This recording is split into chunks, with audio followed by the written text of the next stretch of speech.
In Islam, any action that is forbidden to be done is called haram.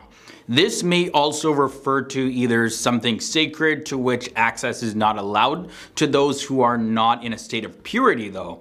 But in general, it means things that are bad and forbidden. There's things including food as well as actions that are completely forbidden for Muslims to perform.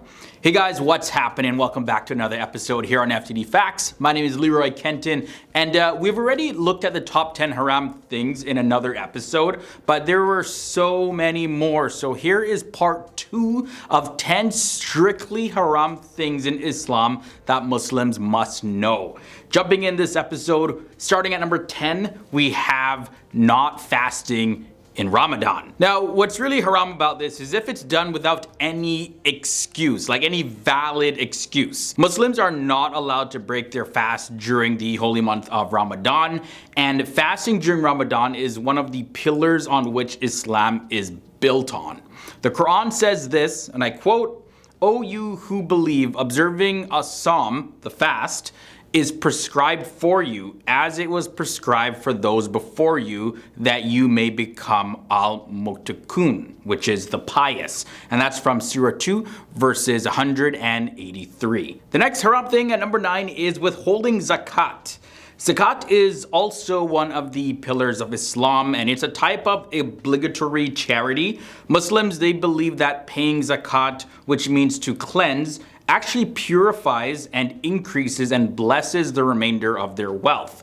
Zakat is specifically 2.5% of one's standing wealth for one full lunar year. Not paying zakat is strictly haram, and there is actually a punishment for people who don't pay the zakat on the Day of Judgment according to Islam.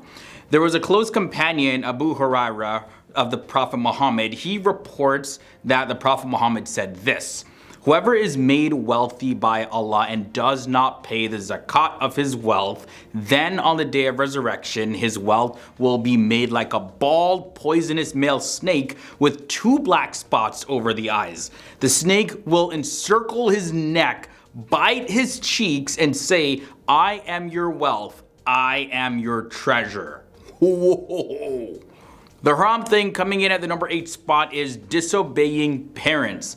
This is expressly mentioned in the traditions of the Prophet Muhammad. The seriousness of being disobedient to parents as a great sin can be gauged from the fact that the Prophet Muhammad has mentioned it along with shirk, which is the greatest of all the great sins, and it's like pretty unforgivable. So ak is a sin, and that's what disobedience to parents is.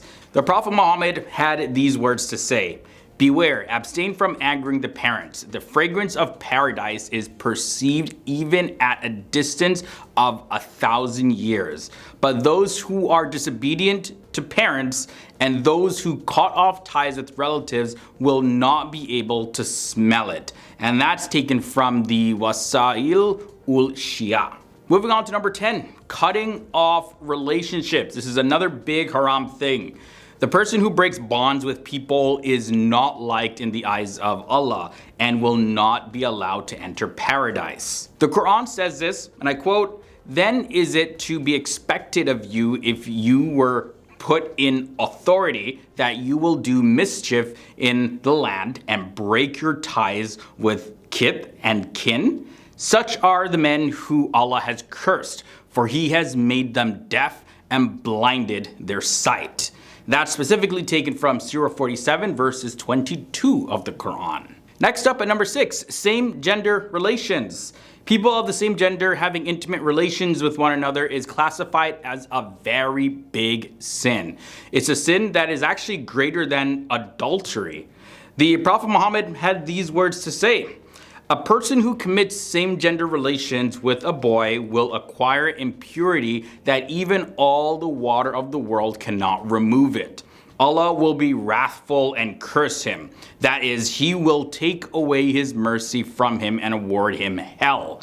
What a dreadful place it is." Then the heavens shuddered at it, and the person who allows another to mount on him from behind to commit intimate acts, then Allah puts him on the fringe of hell.